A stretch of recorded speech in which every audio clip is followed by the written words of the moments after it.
Let's get started because we have one guest in this afternoon. And in the interest of disclosure, we're going to talk to the chief medical director of Circle the City, the chief medical officer. That is Dr. William Ellert. He's on the line now. But just so people know who he is and how I know this group, I've worked with them. So I want to disclose that. But this is the group, and I am not a doctor, so I'm not providing any medical care. But this is the group that provides medical care to the homeless. If somebody homeless has wound care issues, which is a big issue they face. Major. They provided hydration this summer for people who are homeless living on the street. But let's say somebody has cancer and they are living on the streets. This organization provides medical care and a respite center where those people can undergo cancer treatments. Wow. And then they're not kicked to the street after that, they're going through chemo. They have a place where they can go and their pets where they could get the treatment they need, and they're not released until they're all better. Wow. So we just want to say welcome to Dr. William Ellert for joining us, because we want to talk today about the silver tsunami. People are talking about the silver tsunami. Dr. Ellert, could you explain what the silver tsunami is? Because a lot of people will be facing issues of this, either with themselves or their parents. Sure, Gayle. It's nice talking to you. So I also want to let you know that I have somebody else with me, which is Amber Porter, who actually runs our memory care program in collaboration with Arizona State University and with CATS. I'm sorry, she'll Amber. be able to give more information probably than I'm able to. But the gray tsunami that people talk about doesn't just apply to people facing homelessness. It's a metaphor for our aging population. But for the homeless, it has a particular impact because the number of people over 65 that are experiencing homelessness is increasing every year. And as a matter of fact, by 2030, the projection is that the number of people over 65 experiencing homelessness will triple. Oh, wow. And that's even more impactful on people experiencing homelessness because frequently at a much younger age, matter of fact, 55 and over, they start experiencing some of the memory issues as well as fall issues that the general population doesn't experience until much later often.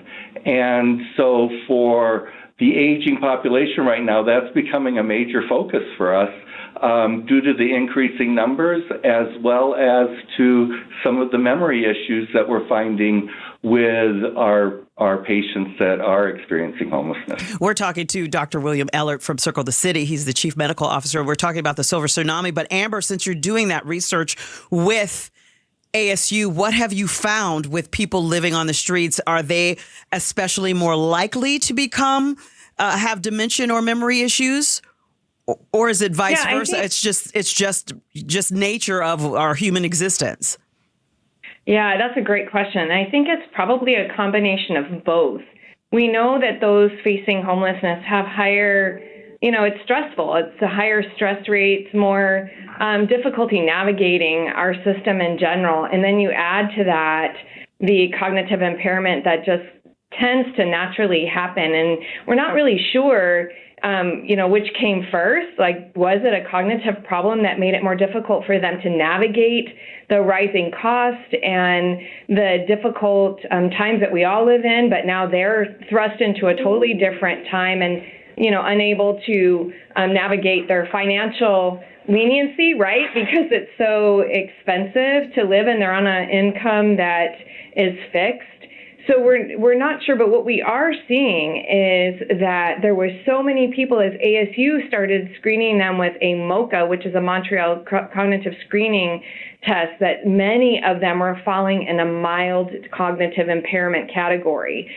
So CAS and ASU then partnered with us here at Circle the City to do a more in-depth neurocognitive evaluation and get them the testing they needed. And then, if appropriate, offer them early medication to hopefully help them be as successful as they can be when we start to transition them to a housing situation. What are some things that Circle the City is doing to prepare, knowing these impending numbers from the silver tsunami? Well, we've done lots of planning, and I have to say I'm super excited about a lot of the partnerships that we have made to kind of join hands with our other colleagues in the community to help find those options and opportunities that are out there for these folks. We did start with a very small, like one patient at a time, trying to make sure we had good processes to partner seamlessly with our community. As we don't want homelessness to be there tomorrow. We really want them to find hope in their tomorrow. So we're trying to plan for the best in partnering with our community partners to get them care longitudinally in their memory issues so that we can set them up for success. Well, and I would say the other thing that, you may or may not be aware of, but as you mentioned earlier, we have 2 respite centers, each with 50 beds for a total of 100 beds. And within the next year, we hope to expand that to another facility that will have 84 beds. So that will give us a total of 184 beds. And, some of the seniors, as they are transitioning, they have a lot of health issues that we're trying to get stabilized. Many of them have been exacerbated by the fact that they are experiencing homelessness.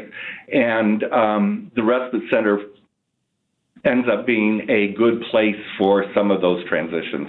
Well, Amber, Dr. Ellert, thank you so much for joining us here on Outspoken on KTAR. We know it's the day after the holidays, but for you guys, since you are in the medical business, there is no time off. So we appreciate you taking the time to talk to us today about the silver tsunami and what's coming and, the special issues faced by people who are facing homelessness. We thank you for joining us. And I just want to remind everyone, hey, you can donate to Circle the City. Ooh, perfect. And you know what? It's one of those things where you could get that those matching funds when you do your taxes. Nice. Yeah, so everyone consider that. And thank you both for joining us and letting us know about what we could do to help out what seniors on the streets are facing.